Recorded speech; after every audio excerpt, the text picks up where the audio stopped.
It's that time of year when the harvest is bountiful and there are a lot of healthy, productive plants still in your garden. But it's also the time of year to pull out some of those healthy plants. Let's go.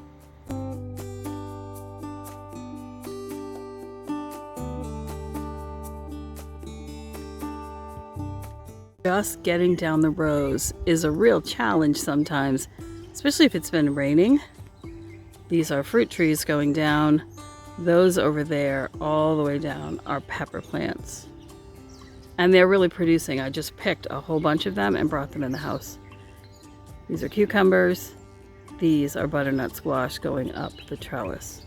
Happy grow bags growing kombucha squash, melons, and a tomato that was a volunteer in the garden that I just stuck there back along a month ago, and it's doing great too.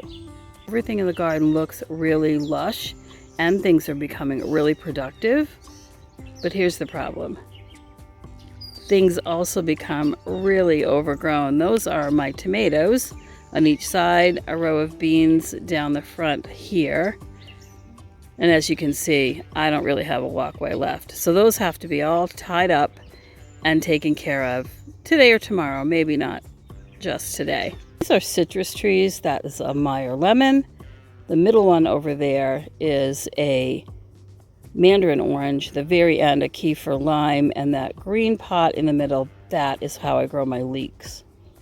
And this cage right here is a serious case of melons. There's 3 plants in there. I believe they're Jenny Lynn's, and they're doing really well in there. And as you can see, my carrots need to be harvested.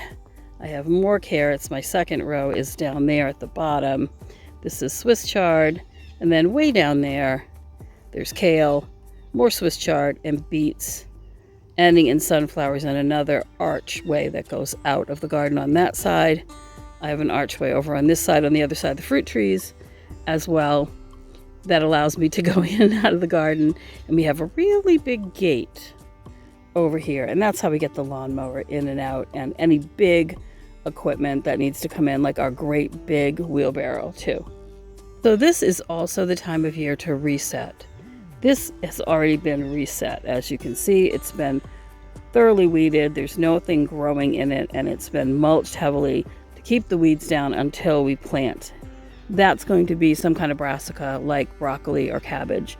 Coming up soon. I have already started the plants. This row here, well, that is all weeds.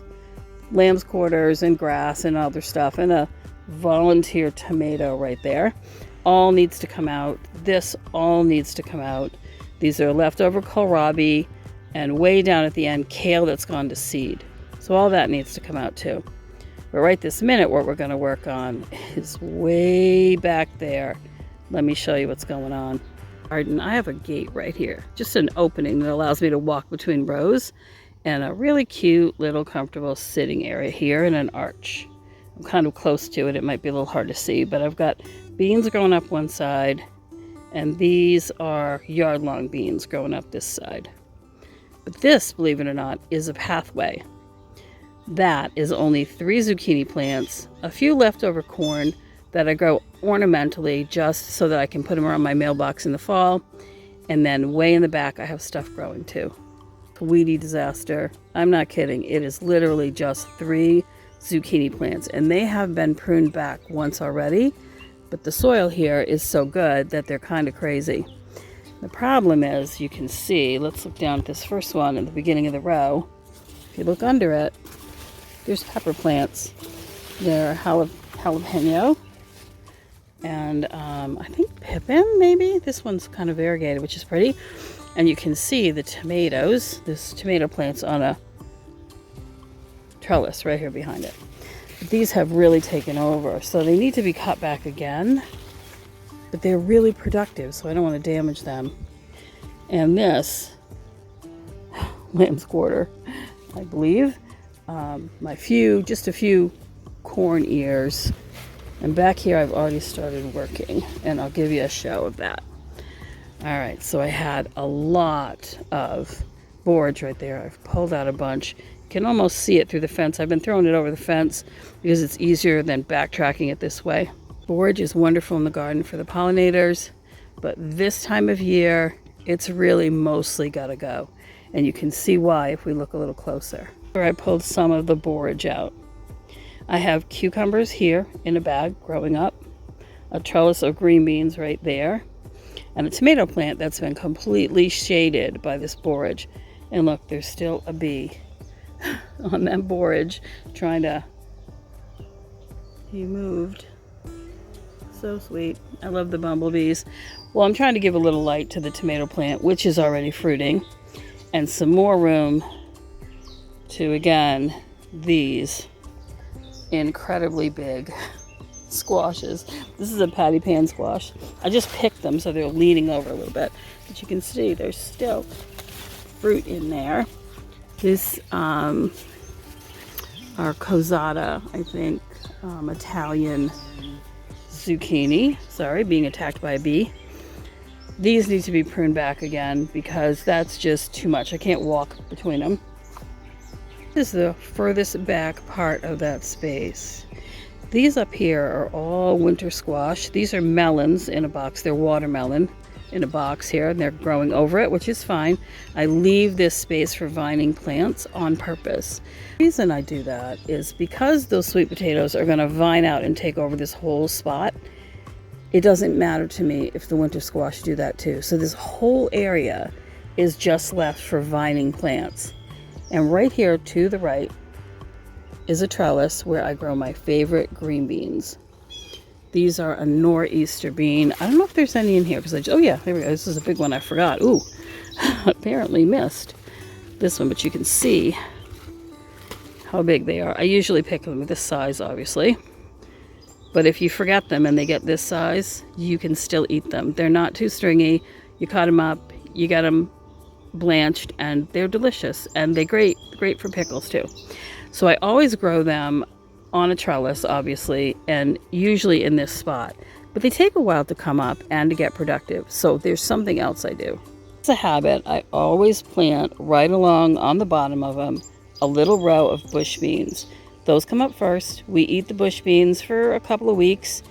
And then, even though they're still productive, these are big enough to pick and start bringing in produce. And I have beans planted in other parts of my garden, including another grouping of these.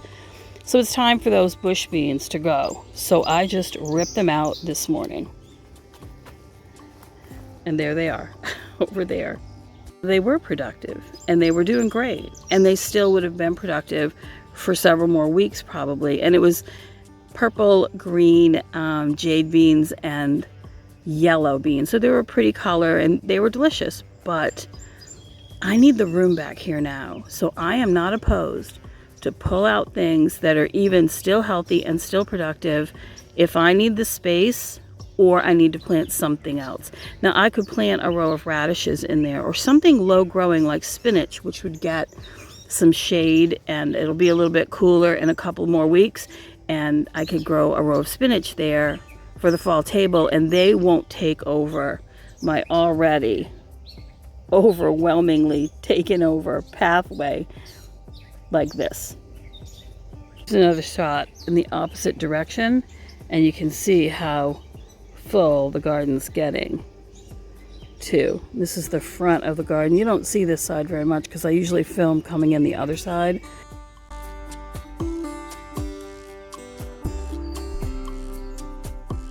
That's my asparagus bed over there. Those boxes in the front, they just have some potatoes in them. They're about ready to come out. I do white potatoes like that just to have a few because they're so tasty, but I never grow a lot of white potatoes. I don't have the room for that. And around here I can buy a 50-pound bag for like $20, and that lasts my family, that's down to just 3 people now at the house, a long time. So I don't grow a lot of fresh white potatoes. I do grow sweet potatoes. That is another trellis right over here. I don't know if you could see, but right there's a trellis. And that trellis has tromboncino and more butternut squash on it too. So you can see the garden is very full. Just to help keep disease down, to have some more airflow in here, it's necessary to thin out plants and reduce the size and the bulk of plants when you can this time of year to keep your garden healthy. So that's what I'm going to do. I took out the beans. I'm not going to do anything with these watermelon. They're going to continue to vine out. There's a lot of lamb's quarters growing in there with those few corn stalks, but again, I'm just growing them for the stalks. Those will get cut out when they get, you know, a little bit drier. I'm not going to worry too much about that. It's not going to be in my way if I take back the zucchini a little bit.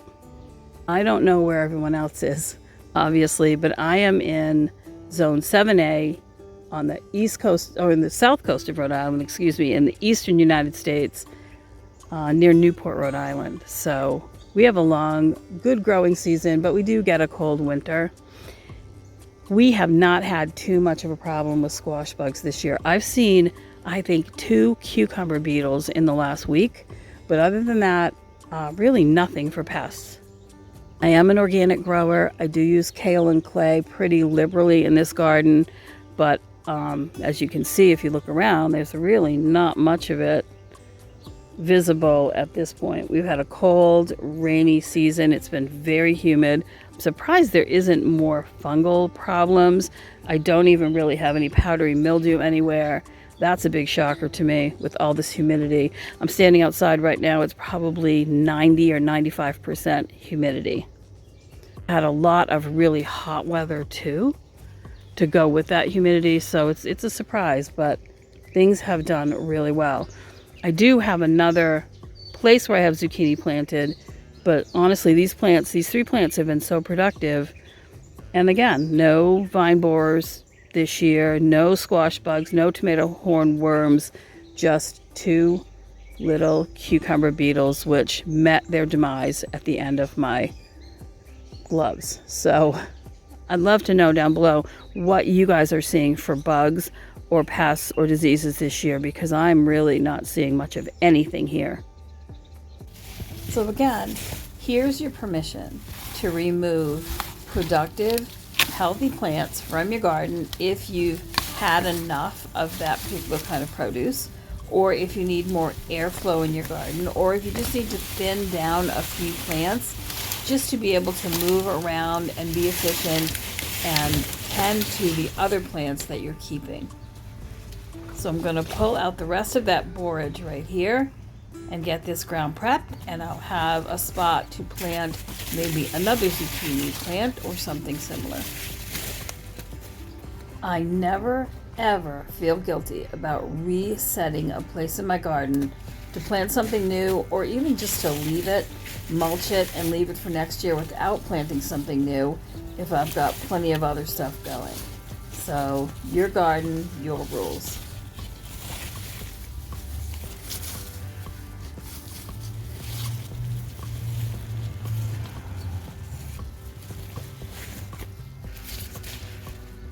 Now this spindly tomato that's actually already putting out fruit and needs to badly be tied up will get some sunlight and air.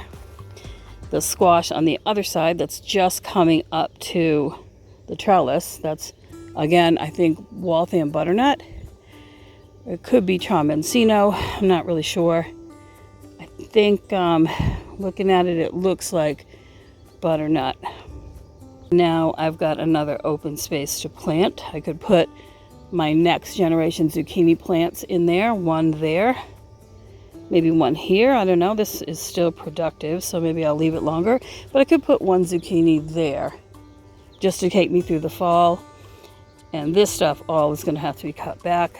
Not today, it's very humid, and I'm ready to go in and process all the vegetables I've already picked. Those are my first sun gold tomatoes of the season, and I think there's one that's ripe enough to pick. Well, that's exciting. I just saw that. This is always my favorite row in the garden. I don't know why, but it always is. This very first row after the pepper plants over there, you can see the fruit trees. This is a peach tree. That's a pear tree. And I have another peach and 2 apples going down. But this first row, besides having a volunteer tomato and a couple of volunteer ground cherries, this is beets, cylinder beets. These are bright light Swiss chard, my favorite Swiss chard. I have it all over the garden. It's beautiful. It tastes delicious. We use it all the time. It is our green of choice more than spinach or anything else. But there's also cucumbers growing on that back trellis, which I think I need to go pick them. I can see some. Green onions in front, celery in there, 2 tomato plants, kale, which is now dropping all kinds of seed pods, so I need to pick those all up and get that out of there desperately soon. There's a big bronze fennel right next to it, and my carrots that need to be picked soon. Cucumbers again at the very end, just coming up. That's my second planting. And this row is all cucumbers too. And right next to me, this is another bean plant or bean trellis holding these Romano beans. So the garden is lush and beautiful, but it is definitely time to pull out things that are spent or things that are in the way and get those new plantings in. We are truly a handmade homestead, and if you enjoy our topics, weaving, gardening, cooking from scratch, bread baking, those kinds of things, please like and subscribe below. It's always helpful to us if you comment, and that is super helpful. Watch some extra videos if you have time. Absolutely let me know what you think. I do care what you think. I do answer every comment that's made. I so enjoy this community and talking to each one of you. If you have any suggestions, please let me know that too. Any complaints, I'm always open for those as well. I will see you next time.